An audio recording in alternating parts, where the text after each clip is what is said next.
Et si je vous disais que la façon dont vous avez toujours fait l'amour est peut-être la raison pour laquelle vous avez perdu cette intimité en vieillissant? Laissez-moi vous parler de Bernard. Il avait 72 ans, un homme calme, gentil, récemment séparé. Un jour, il rencontre une femme qui le fait vibrer à nouveau. Ils essaient de se rapprocher après des années de solitude, mais son corps ne suit pas. Il panique, elle s'éloigne et il ne réessaie plus jamais. Pas parce qu'il ne le voulait pas, mais parce qu'il était persuadé d'être devenu cassé. Je m'appelle Dr Louis, spécialiste en santé masculine depuis plus de 30 ans. J'ai accompagné des milliers d'hommes de 60, 70 ans et plus à retrouver leur confiance, leur vie de couple et leur santé intime comme ils n'auraient jamais cru possible. Beaucoup d'hommes croient que leur vie sexuelle s'arrête avec l'âge, mais la vérité, c'est que non. Ce qui les freine vraiment, c'est ce qu'on ne leur a jamais appris. Aujourd'hui, je vais vous révéler 5 grands secrets sur la sexualité après 60 ans. Des vérités que beaucoup d'hommes auraient aimé connaître plus tôt, et le prix qu'ils ont payé en les ignorant. Avant de continuer, si ce genre de conseils francs et utiles vous aide, pensez à vous abonner et à activer la cloche pour ne rien manquer. Et dites-moi en commentaire, tapez un si vous êtes là, 0 si vous ne l'êtes pas. Cela m'aidera à mieux vous comprendre et à vous proposer du contenu utile. On commence maintenant avec le premier grand secret. C'est celui qui détruit en silence le plus de relations et de confiance. Le premier mythe, c'est de croire que l'amour après 60 ans doit rester spontané, comme quand on était jeune. Secret numéro 1, la spontanéité ne fonctionne plus après un certain âge. Et ça, ce n'est pas une faiblesse, c'est une preuve d'intelligence. Quand vous étiez plus jeune, tout pouvait se passer n'importe où, n'importe quand. Le désir et les capacités physiques suivaient sans réfléchir. Il n'y avait rien à préparer, tout fonctionnait naturellement. C'est ce côté imprévu qui rendait l'intimité excitante. Mais la vérité, c'est qu'après 60 ans, les règles changent. S'accrocher à l'idée que tout doit se passer aussi facilement qu'avant est non seulement irréaliste, mais c'est aussi dangereux. J'ai vu tellement d'hommes arriver dans mon cabinet, la tête baissée, incapables de me regarder dans les yeux. Ils n'étaient pas malades, pas blessés physiquement, mais détruits psychologiquement. Pourquoi ? À cause d'un moment où leur corps n'a pas répondu comme ils l'espéraient. Plutôt que de chercher à comprendre, ils se sont blâmés eux-mêmes. Ils se sont sentis faibles, humiliés, honteux. Certains ont arrêté toute tentative d'intimité. D'autres ont fait semblant que rien ne s'était passé, mais au fond, ils souffraient en silence. Je pense notamment à Jacques, 69 ans, en bonne santé, toujours actif. Il venait de rencontrer une femme après des années de solitude. Tout se passait bien, jusqu'à cette fameuse soirée où ils ont voulu aller plus loin. Ils n'avaient rien préparé. Ils pensaient que tout se passerait naturellement, comme avant. Mais quand son corps n'a pas suivi, il a paniqué. Il s'est éloigné, a inventé une excuse, et il n'a plus jamais rappelé cette femme. Pas parce qu'il ne l'aimait pas, mais parce qu'il avait honte. Il m'a dit plus tard: j'ai eu l'impression d'avoir perdu ma virilité ce soir-là. Voilà le vrai prix que paient beaucoup d'hommes. Ce n'est pas juste une soirée ratée, c'est une blessure profonde à leur fierté, leur confiance et leur bien-être. Pour certains, c'est le début d'une grande solitude. Ils s'éloignent de leur partenaire, se ferment émotionnellement et finissent par croire que leurs plus belles années sont déjà derrière eux. Mais écoutez bien ceci, perdre la spontanéité ne veut pas dire perdre l'intimité. Ce qui marchait à 30 ans reposait sur la biologie. Mais à 60, 70, 80 ans, cela repose sur autre chose. L'intention, la communication, la préparation. Et ce n'est pas une faiblesse, c'est une maturité. Cela peut même rendre vos moments plus forts, plus beaux, plus sincères. Préparer un moment intime, ce n'est pas casser la magie, c'est la protéger.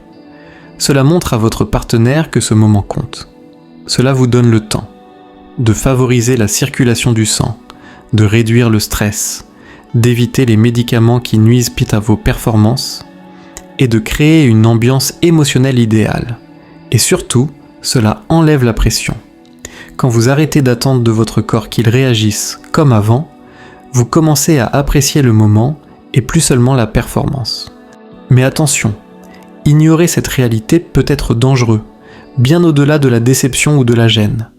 J'ai vu des hommes faire un malaise, avoir une chute de tension, voire des problèmes cardiaques, simplement parce qu'ils ont voulu forcer leur corps, sans préparation, pour prouver qu'ils étaient encore capables. L'intimité, c'est comme une activité physique. Elle demande du respect pour votre corps. Si vous la prenez à la légère, si vous vous comportez comme si vous aviez encore 30 ans, vous jouez avec bien plus que votre fierté. Vous jouez avec votre vie. J'ai eu des conversations déchirantes avec des veuves qui ont perdu leur mari pendant un rapport, parce que leur mari n'a pas voulu admettre qu'il devait ralentir. J'ai vu des hommes finir aux urgences parce qu'ils avaient pris des pilules en plus de leur traitement pour la tension, sans demander l'avis d'un médecin. Beaucoup perdent le prix fort, simplement parce que personne ne les a prévenus que les règles changent avec l'âge, et qu'il faut jouer autrement. Mais la bonne nouvelle, c'est que tout peut changer quand vous comprenez cela. Quand vous acceptez que l'intimité à cet âge demande une autre approche, tout devient plus simple. Le dialogue devient plus naturel. Le stress disparaît. Le plaisir revient. Et surtout, vous reprenez votre place, pas comme l'homme de 30 ans que vous étiez, mais comme l'homme plus sage et plus fort que vous êtes aujourd'hui. Donc si vous vous sentez perdu, déconnecté, frustré ou honteux, sachez ceci, ce n'est pas la fin. C'est un nouveau départ. Mais il faut laisser tomber les vieilles attentes et choisir une nouvelle manière de vivre votre intimité, plus intelligente, plus douce, plus vraie. Et ça m'amène à un sujet encore plus important. Car pendant que beaucoup d'hommes se concentrent uniquement sur ce qui se passe dans leur lit, ils oublient un signal vital que leur corps essaie de leur envoyer. Et ignorer ce signal pourrait tout leur coûter. Secret numéro 2, vos érections en disent long sur votre cœur. Laissez-moi être très clair avec vous. Si vous avez plus de 60 ans et que vous remarquez que vos érections sont moins fortes ou moins fiables, ce n'est pas qu'un problème intime. C'est peut-être un signal d'alerte pour votre santé cardiaque. Beaucoup d'hommes pensent que les troubles de l'érection, c'est juste un petit souci gênant, une blague de vestiaire, ou quelque chose à cacher. Mais ce qu'ils ignorent, c'est qu'une érection est bien plus qu'une réaction sexuelle. C'est un indicateur de votre circulation sanguine, l'un des plus sensibles du corps. Quand le sang circule mal, cela commence souvent par là. Mais en réalité, c'est tout votre système vasculaire qui est concerné. Je me souviens d'un homme, Marc, 67 ans, marié, encore actif professionnellement. Il est venu me voir parce que ça marchait moins bien. Il riait en me disant que c'était sûrement l'âge. Mais moi, je n'ai pas ri. J'ai creusé, posé des questions, fait des analyses et quelque chose me semblait anormal. Je lui ai prescrit des examens cardiaques. 3 semaines plus tard, il était sur la table d'opération avec une artère du cœur bouchée à 90%. Celle qu'on appelle la tueuse silencieuse. Depuis son lit d'hôpital, il m'a dit « Je croyais que j'avais un souci de performance. En fait, j'avais une bombe à retardement dans la poitrine. » Ce que peu d'hommes savent, c'est que les artères du pénis sont plus petites que celles du cœur. Donc elles se bouchent plus vite, et si le sang n'arrive plus là-bas, il y a de fortes chances que les grosses artères, celles du cœur et du cerveau, soient déjà en danger. Les troubles de l'érection sont souvent le premier signe d'un problème cardiovasculaire. C'est votre corps qui vous envoie un SOS silencieux. Ignorer ce signal peut être fatal. J'ai vu des hommes acheter des pilules des pilules en cachette, accuser le stress ou l'âge et continuer leur vie comme si de rien n'était. Pendant ce temps, leur tension monte, leurs artères se bouchent, leur diabète progresse sans qu'ils le sachent, jusqu'au jour où un AVC les paralyse, une crise cardiaque les frappe en pleine nuit et le mal est déjà fait. Mais le pire, ce n'est pas seulement le risque physique, c'est aussi l'effet sur le moral. Quand un homme sent qu'il perd le contrôle de son corps, il perd confiance en lui, il se ferme, il évite l'intimité par peur d'échouer, il commence à se sentir invisible, comme si ses plus belles années étaient déjà finies. Mais écoutez-moi bien, vous avez encore le pouvoir d'agir. Si vous voyez ce problème comme un signal d'alerte et non comme une honte, vous pouvez agir à temps. Des hommes de 70 ans me disent parfois qu'ils se sentent à nouveau jeunes, pas par miracle, mais parce qu'ils ont écouté leur corps avant qu'il ne soit trop tard. Mais laissez-moi maintenant vous parler d'une autre dimension, encore plus profonde. Une dimension qu'aucun médecin ne vous explique vraiment parce qu'elle ne se voit pas sur un bilan sanguin. Celle qui touche vos émotions, votre mémoire, votre besoin de contact humain. Car la vérité, c'est que le sexe après 60 ans, ce n'est pas seulement une question de corps, c'est aussi une question de cœur. Secret numéro 3. Le sexe est un médicament émotionnel. Pensez un instant à un moment de votre vie où vous vous êtes senti vraiment connecté à quelqu'un. Pas juste physiquement, mais émotionnellement. Un regard, un geste, une étreinte qui vous a fait vous sentir vivant, compris, aimé. Ces moments sont rares et encore plus en vieillissant. Mais ils sont essentiels, car après 60 ans, l'intimité n'est plus juste une histoire de performance. C'est une nourriture pour le cœur, l'esprit et l'âme.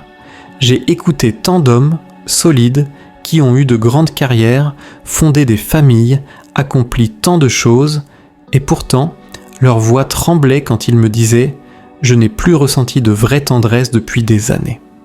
Ils ne réclamaient pas du sexe, mais du contact humain, une main posée sur la leur, quelqu'un qui les regarde avec sincérité. Mais à force de ne plus recevoir ce genre de connexion, leur santé se dégrade silencieusement. Je pense à Paul, 74 ans, veuf depuis 5 ans. Il vivait seul, persuadé que l'intimité n'avait plus de place dans sa vie. Il me disait « À mon âge, ça ne sert plus à rien ». Mais ses yeux disaient autre chose. Il souffrait du manque, de rire, de tendresse, de chaleur humaine. Et petit à petit, cette solitude émotionnelle l'a plongé dans la dépression, l'insomnie et une tension artérielle incontrôlable que les médicaments n'arrivaient plus à faire baisser. Ce que Paul ignorait, comme beaucoup d'hommes, c'est que le contact physique, même simple, libère des hormones du bien-être. L'ocytocine, l'hormone du lien. La dopamine, qui donne de l'énergie. La sérotonine, qui apaise et aide à mieux dormir. Ces hormones réduisent le stress, renforcent les défenses immunitaires, protègent le cœur et améliorent l'humeur.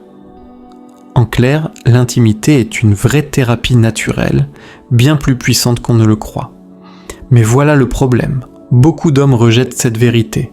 Ils se disent que c'est trop tard, qu'ils sont trop vieux, que montrer ses émotions est une faiblesse. Alors ils se ferment, ils refusent les câlins, ils ne parlent plus de leurs besoins, ils se coupent de l'autre. Et ce silence, il coûte très cher.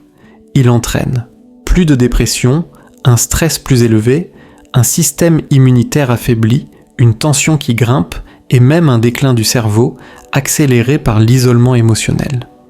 Oui, j'ai vu des hommes vieillir 2 fois plus vite, simplement parce qu'ils n'avaient plus personne à serrer dans leurs bras, plus personne à qui parler, plus personne avec qui partager leur cœur ou leur corps. Ils survivaient, mais ils n'étaient plus vivants. Et attention, il ne s'agit pas forcément d'avoir une relation de couple. Certains hommes sont mariés, mais n'ont plus parlé ou touché vraiment leur femme depuis des années. D'autres vivent seuls, mais sont entourés d'amis, osent parler, rien, se sentent connectés. L'essentiel, c'est de ne pas laisser l'émotion disparaître. Sans ça, vous vous éteignez petit à petit. Je vais vous dire quelque chose qui ne sera peut-être pas facile à entendre. Si vous vous sentez déconnecté, si vous avez perdu l'envie de toucher ou d'être touché, si vous vous dites que l'affection n'a plus d'importance à votre âge, alors peut-être que vous êtes en train de glisser vers une solitude émotionnelle. Et cela vous coûte bien plus que vous ne l'imaginez. Mais la bonne nouvelle, c'est que ce n'est pas trop tard. Retrouver une connexion, même si ça vous fait peur, même si ça vous semble loin, est l'une des meilleures décisions de santé que vous puissiez prendre aujourd'hui. Cela peut commencer par oser parler à votre partenaire, accepter de vous laisser aller quand vous êtes touché, ou simplement reconnaître que vous avez encore besoin de tendresse. Tout commence par un petit geste, une décision. La décision de ne plus juste survivre, mais de recommencer à vivre pleinement.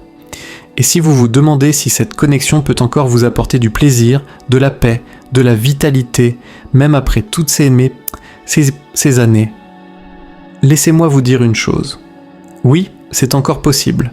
En fait, les moments les plus vrais, les plus beaux, arrivent souvent après la jeunesse, quand les masques tombent, quand il ne reste que l'essentiel.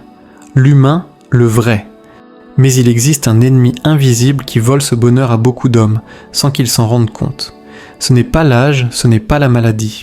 C'est quelque chose que vous tenez dans la main, quelque chose que vous regardez quand personne ne vous voit. Cet ennemi, c'est la pornographie. Secret numéro 4, la pornographie détruit lentement la confiance et l'intimité. C'est un sujet dont peu d'hommes osent parler, mais qui concerne presque tout le monde. Certains y vont par curiosité, d'autres par solitude, d'autres encore juste pour ressentir quelque chose. C'est rapide, secret, facile d'accès. Mais ce que personne ne dit, c'est que c'est une bombe silencieuse qui détruit petit à petit votre capacité à aimer vraiment. Pendant mes 30 années de métier, j'ai vu tellement d'hommes tomber dans ce piège. Dès qu'ils remarquent que le désir vient moins vite, le corps répond moins bien, le plaisir devient plus lent, beaucoup arrêtent d'essayer avec leur partenaire et se réfugient dans des vidéos, seuls, devant un écran. Ils se disent que c'est normal, que c'est plus simple, que c'est sans conséquence. Mais ils ne réalisent pas que ce qu'ils regardent reprogramme leur cerveau. À attendre l'impossible, à chercher des corps irréels, à vouloir des scénarios sans émotion, sans imperfection, sans effort. Je me rappelle de Michel, 71 ans, ancien militaire. Il m'a confié qu'il n'avait pas touché sa femme depuis plus de 4 ans. Il disait qu'il s'était éloigné avec le temps. Mais peu à peu, la vérité est sortie. Michel était devenu accro aux vidéos pour adultes.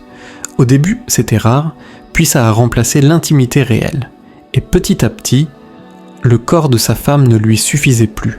Le rythme, les gestes, les sons ne l'excitaient maintenant plus, il s'ennuyait, puis il est devenu distant, puis il s'est tu. C'est ça, le piège silencieux de la pornographie en vieillissant. Ce n'est pas seulement ce que vous regardez, c'est ce que vous arrêtez de ressentir. Votre cerveau s'habitue à des images irréelles, à des scènes parfaites, à des sensations rapides, sans émotion, sans contact humain vrai. Et au fil du temps, la vraie vie vous paraît fade, le toucher humain devient moins intéressant, votre corps suit. Certains hommes n'arrivent plus à être excités sans écran. D'autres ont du mal à atteindre l'orgasme. Certains perdent totalement l'envie de partager un vrai moment à deux. Et le pire de tout, c'est ce qu'ils ressentent à l'intérieur. Un vide, de la honte, une perte de confiance en eux-mêmes.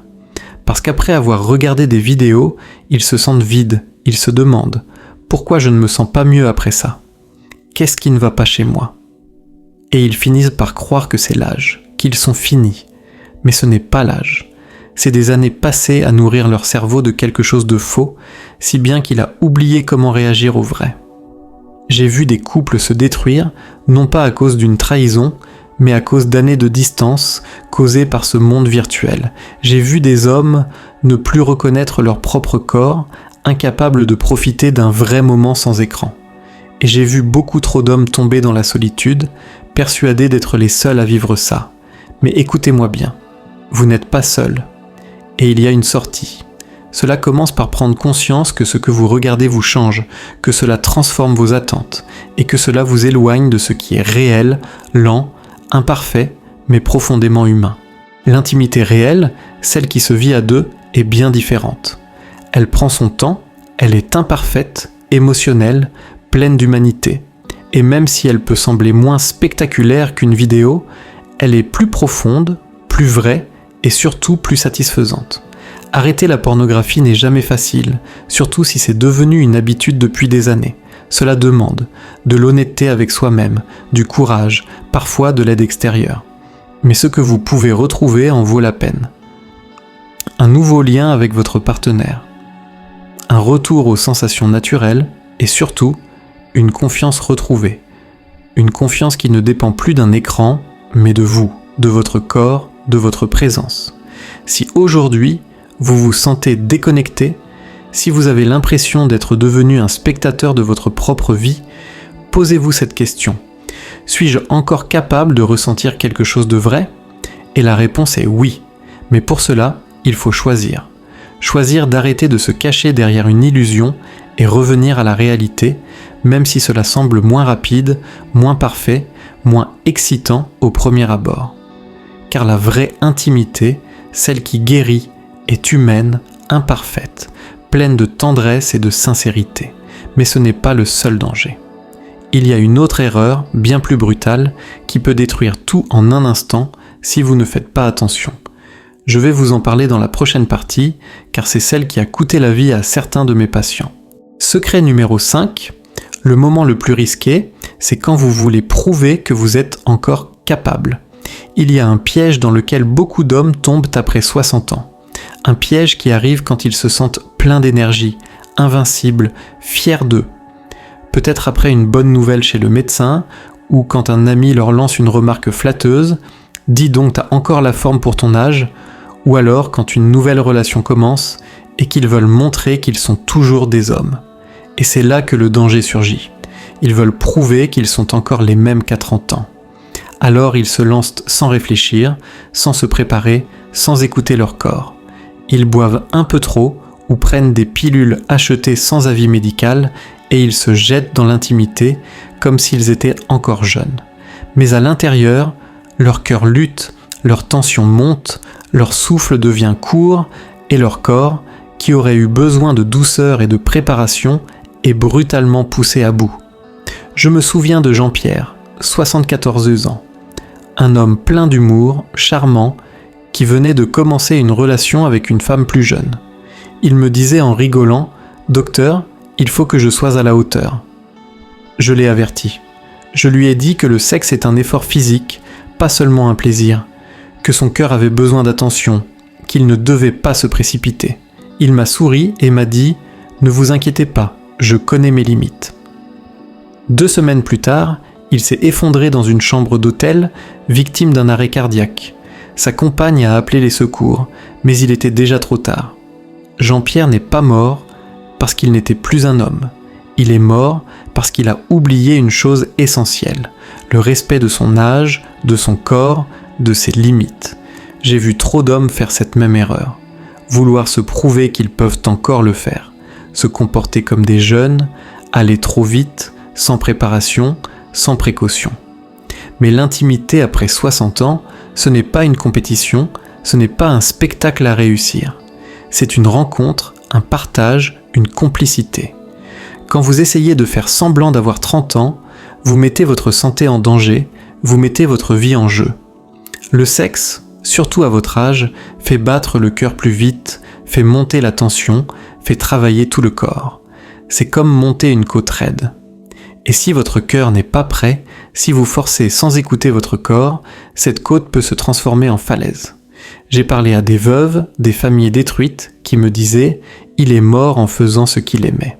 Mais derrière ces mots, il y a une douleur immense, car ces morts n'étaient pas une fatalité. Elles étaient évitables. Le vrai danger, ce n'est pas le désir. C'est d'ignorer les besoins de votre corps. C'est de croire que vous devez prouver quelque chose. C'est de voir votre partenaire comme un public, au lieu d'en faire un complice. Quand l'intimité devient une performance, ce n'est plus de l'amour, c'est un risque inutile.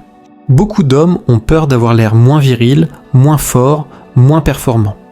Alors, ils se mettent une pression énorme, comme si leur valeur dépendait encore de leur capacité à assurer. Mais la vérité, c'est que vous n'avez rien à prouver. Vous avez déjà vécu, vous avez aimé, vous avez construit votre vie. Votre valeur ne se mesure plus à une performance, mais à votre présence, votre sincérité et votre capacité à écouter votre corps et votre partenaire. Ralentir, ce n'est pas abandonner, c'est rester en vie, c'est prendre soin de vous, c'est partager un vrai moment sans jouer un rôle. Si vous ressentez ce besoin de prouver quelque chose, faites une pause. Posez-vous ces questions. Est-ce que je fais ça par amour ou par orgueil ? Est-ce que je cherche une vraie connexion ou juste à me rassurer ? Parce que ce que vous choisissez dans ces moments-là peut changer votre vie.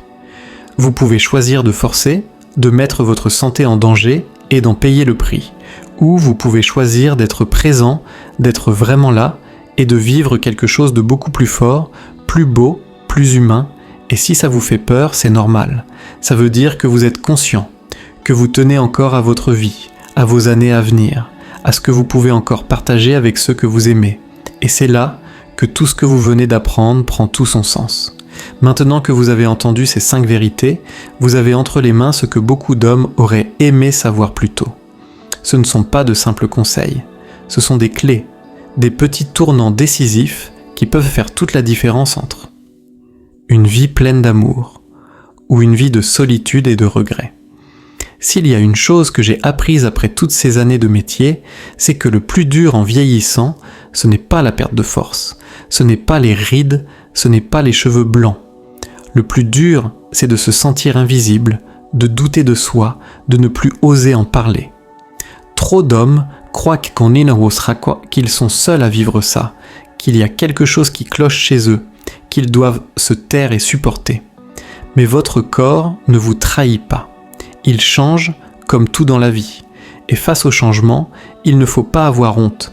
Il faut comprendre, s'adapter, grandir. Reprenons ce que nous avons découvert ensemble, arrêtez de croire à la spontanéité magique. Ce qui compte après 60 ans, c'est la préparation, le dialogue, le respect de son rythme. Voir les problèmes d'érection comme une alerte santé. Ce n'est pas juste une gêne intime, c'est un signal vital pour votre cœur. Se rappeler que l'intimité est un remède pour le cœur et l'esprit. Le contact humain répare, apaise, fait du bien au moral et à la santé. Prendre conscience des dangers de la pornographie. Elle détruit en silence votre capacité à ressentir et à aimer réellement. Ne pas chercher à prouver que vous êtes encore jeune. Ce besoin de performance peut coûter votre santé, votre couple et même votre vie.